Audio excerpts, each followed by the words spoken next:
Welcome, Collective. This is Regina from Pacific Tarot, getting ready to do a collective reading. And this was inspired by symbols, energies that I experienced with a viewer, a friend, talking about the way that we commune with the natural world. Even for those of us that live in urban spaces, we have patches of green, we have plants, some of us have gardens and more grounds. And of course, animals, birds, insects live among us no matter where we live. So the idea that speaking to birds, which is something that has always been a constant throughout my rather long life, is a habit, an activity, a power that was often expressed through priestesses and prophets. And I'm specifically thinking about divine feminine power here. And so one of my areas of interest has always been the black doves, who were Egyptian priestesses abducted by the Phoenicians, sold into slavery at Siwa Oasis in Libya, and at Dodona at Epirus in Greece. So these are two black doves that were, according to legend, sent out from Egypt, from what was Thebes at the time, and went to these places. And these birds, when they arrived at these holy grounds, I know in the case of Dodona in Greece, that had been an earth deity sanctuary. But these doves spoke in human language that a temple or sacred site needed to be erected at these places. And the prophetesses, or the priestesses who these black doves in legend were supposed to symbolize, spoke a different language, right, than the language of their homeland, particularly in Dodona. And they spoke in Egyptian, an Egyptian dialect that appeared to sound like the cries of birds to the Greeks that heard them. And the oracle was practiced over several centuries as one in which a sacred oak tree, the acorns that fell from that were interpreted, the rustling of leaves were interpreted, the fall of acorn, the movement of the wind was interpreted, as were for many the language, the chirping, the calls of birds were interpreted by the priestesses at these temples. And of course, over time, the job of priestess, sacred priestess in the temple, was a very powerful and was held initially by young women, but later became to be occupied by senior women. The only condition being, of course, that one had no allegiance to loved one's family or lineage outside of the job as sacred oracle. So that was a long story. It's a wonderful story, and one that I am consumed by, mostly because I'm interested in the origin of the original, or the Egyptian priestesses, of which little information, except where they were abducted from and where they were sold into slavery, is there much more information. So I meditated on this particular reading for all of you, and I almost don't know where to begin, but I guess I will begin with where I began, pulling the first cards about where we're at, what this is about. And of course, the Temperance card is also the Alchemist card, the Grand Alchemist in some decks. And this is really about the alchemical process within us, the way we take the circumstances, the challenges, the gifts, the resources that are available to us, and transmute those into opportunities for growth. This is, despite the lovely picture on many of these cards, really quite a harrowing experience, particularly initially. We experience the storms, the ups and downs of life, the intense emotions of a variety of experiences we encounter, many of which we're not quite sure will survive, but we inevitably land on our feet. We come to understand that there is need for calm patience, not to freak out, but really to simply assess the situation, do our best, maintain our strength and our integrity, and experience this, what are often violent challenges, with grace, with equanimity, with some kind of poise, understanding that we're going to be all right. This can be a long process, which is why we often think about the virtue of patience when we apply it to this particular experience.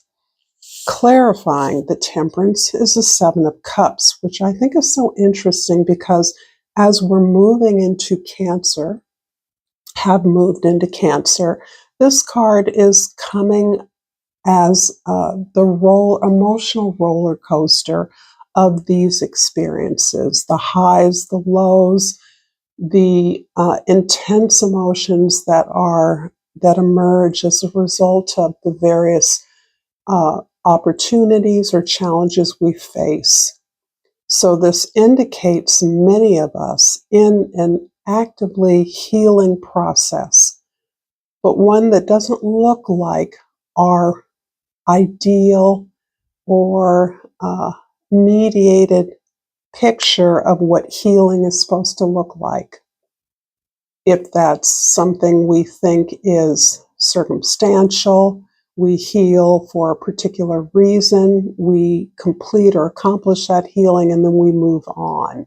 Rather than understanding, I believe at this time, that the healing we're experiencing is part of an ongoing spiral of behavior that we are relearning, reteaching ourselves, consciously changing as we become more and more aware of our participation in challenges and the opportunities the challenges provide for us. So this is showing me an extremely emotional time we're experiencing in the crux of so many chaotic circumstances in the world, so many extremes of behavior in our own cultural norms that we are constantly being provoked by or uncentered by the many distractions that world events, social events give rise within us. So this feels like a kind of hold on to your hat's internal experience, or that things, even as you try to discriminate between the various elements in your life, really jolt you and still cause a reaction, even if it's one that you're trying to downplay, right? So this feels like you are actively trying to protect yourself, but not shutting yourself off to the world. I think I'm going to go with this archetypal energy, this wild unknown archetypal energy. In fact, I'm going to pull them both, the one and the healer. So this is interesting because, of course, our own healing is part of being a healer, something I believe that we all have the capacity and the gift for. Certainly, many are nominated in a very organic way, a very purposeful way, but we all must call upon our own ability to experience things and learn from those experiences. That's essentially what healing does. And once we learn from that experience, we can clear it away from our energy so that we can experience new things. And the one is, I'll start with reading a little bit about that from the Wild Unknown guidebook, because it has particular power, I think. The title for this card that I like is One Love, because I understand what one love means in a way that the one does not communicate to me, but you may choose. Our ability to experience this archetype is limited. It comes in brief and potent moments that we're left to savor for a lifetime. The one is both the energy that unites all living beings and our capacity to sense this intimate union. This archetype eludes us most of our lives. Yet when we're in the midst of its power, a solemn reverence falls across all consciousness. We glimpse ourselves in the vastness of that and are neither small nor large, important nor unimportant. All duality fades away and we're left with what is, the precious knowing that life is a gift and we are both the giver and the receiver of its fortune.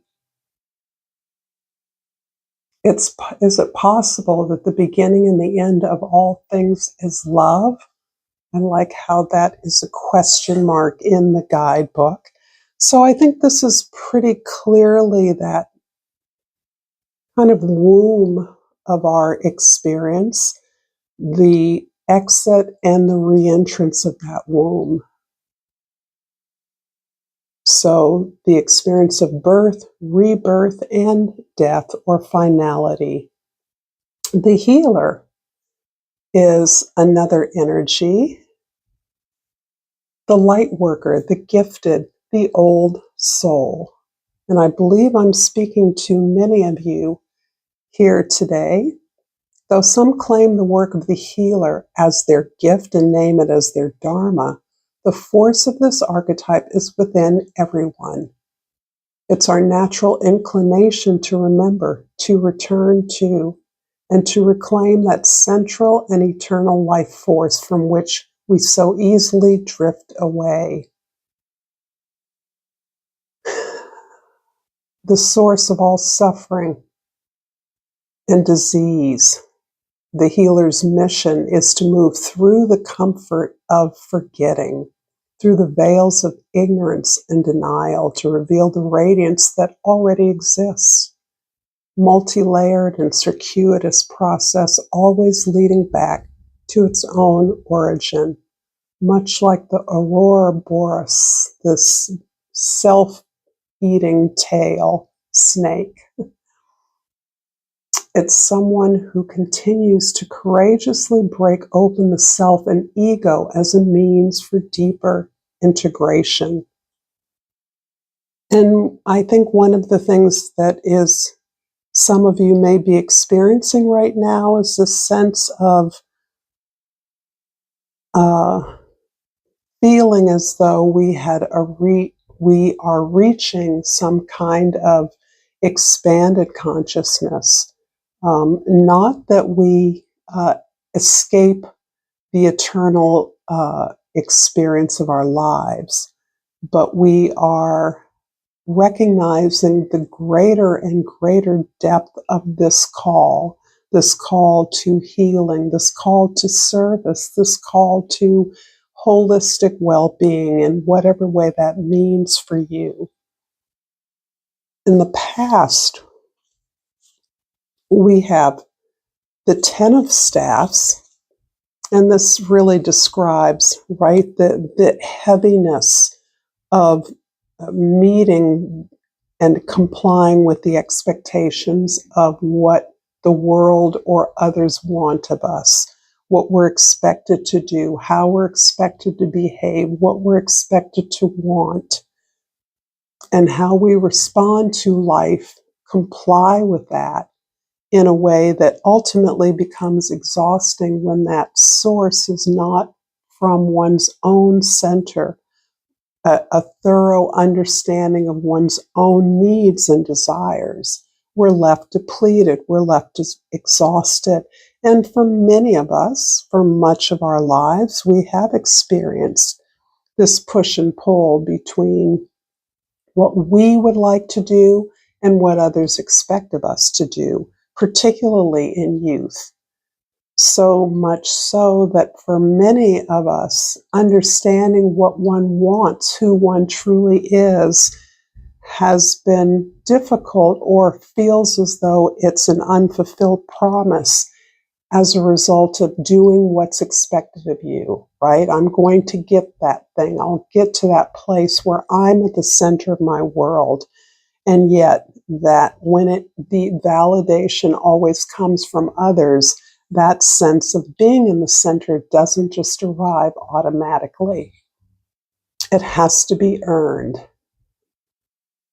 And the Four of Cups is really indicating this final acknowledgement that even as I build my own inner resources, I begin to move towards things that feel good to me, that support me, that recognize my value, even as I move away from fulfilling and validating, legitimizing, providing the needs of others. I understand that something is still missing. I'm still learning how it feels to be at the center of my life. I'm still asking for permission to do what I want to do. Have I earned that yet? Do I need to earn it? So these are some of the questions that are arising as we begin to more consciously accept the labor and the deeper work required to transmute, transform the opportunities available. And in the future, we have the Lady of Jades, that's the Queen of Pentacles, and the Four of Swords. Interesting how there are fours in the past and towards the future. So this is really describing, for me, foundation, yes.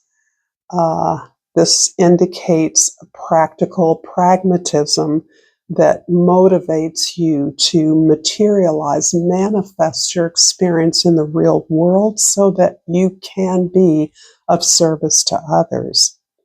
But it also describes, in astrological terms, the cosmic wheel or the grand cross in the chart, and that is composed of 4 squares, 4 points of those squares, and 2 oppositions. And this is considered a maximal, very challenging experience that many people of great fame, great authority, have included in their charts. They're not all people that you or I might admire, but they are undeniably historically powerful figures who quite often had a dramatic rise and thus a dramatic fall. So this is one of the marks of Saturn, one of the marks of Saturn's taskmaster lessons. So the fours are significant in that way. Squares are the most creative aspect because they represent tension, a problem, something that has to be solved, a tension that is unbearable that requires us to be creative in figuring out how to resolve it. Thus, it is considered the most creative. You have to do something about it. You can't exist in the tension, the pain, or the strife and struggle that these aspects create. So in the future, the Queen of Cups, the Queen of Pentacles rather, is indicating, again, emphasizing your practical nature, being productive, being powerful, being all-consuming, all-knowing in many ways. She is a daughter of the Empress. And her job really is to make things happen. She knows how to make things happen. So this is indicating that you know what to do. You know how to be productive, be creative, build things, make things work. And yet, with the Four of Swords, what you are tasked to work on is your own deeper understanding of your responsibility, what you've learned, your philosophical intentions, your basis for spiritual aspiration, right? This is where, no matter how great the adversity has been, particularly if your adversity has been monumental, ongoing, nonstop, or at least in this moment you're feeling like there's no let up. When is this going to result in a desire fulfilled, a manifestation achieved for me, the thing I want, the healing I crave, the service I know I'm here to provide? This is ensuring that all the difficulty has forged you into this magnificent and powerful, benevolent, I must say, because the Queen of Pentacles is about manifestation in the material world, and that speaks of your synchronicity and alliance with the natural world, its rhythms, its timing, its flow. It's working towards a bountiful harvest and knowing how to pull in to prepare for the next harvest. So this is a respecter of cycles, one who knows how to utilize every phase of a cycle. And this ultimately shows your gratitude as part of your spiritual practice, that all these difficulties, all these challenges, all these distracting and overwhelming chaotic energies can all be learned from. And they all are strengthening my resolve and my clarity about the joy that I experience when I serve, when I give generously, when I give intentionally. So I'm going to finally just clarify. No, I'm not. I'm not going to clarify anymore. I'm going to pull an Egyptian sacred animal card to finish this up. And I pulled the Mahin, and number 34, I'm going to look that up. It's a serpent. I think I got that much. So 34 it's in all these different languages. So hold on while I get to, here we go, Mahin. Interesting. So the key words for Mahin are protection, defense, support. Mahin symbolizes protection and strength against the forces of evil and chaos. Its name literally means he who envelopes, or they who envelope, emphasizing its power to defend and surround with its reassuring presence. It is represented as a large-scale snake wrapped around the divine sun Ra during his nightly journey through the realm of the dead. If this figure appears to you, it could be a sign of protection and strength in a time of difficulty or change in your life. Do not be afraid. You are surrounded by the protective presence of the serpent and the hen, who encourages you to face challenges with courage and determination. Seek the support of loved ones and try to maintain a positive attitude as you navigate your personal and professional paths. I think just because a flower oracle would be very timely. Well, I see the red rose, so I'll take the red rose. And the key word is courage. Be brave, be strong, and believe. That believing is your faith in yourself, your faith in your vision, in your dreams, in your capacity, the possibilities, the potential. Thank you so much, Collective, for this beautiful reading. I hope you enjoyed it. If you resonated with it, please like this video, subscribe to my channel. Blessings to all of you. Namaste.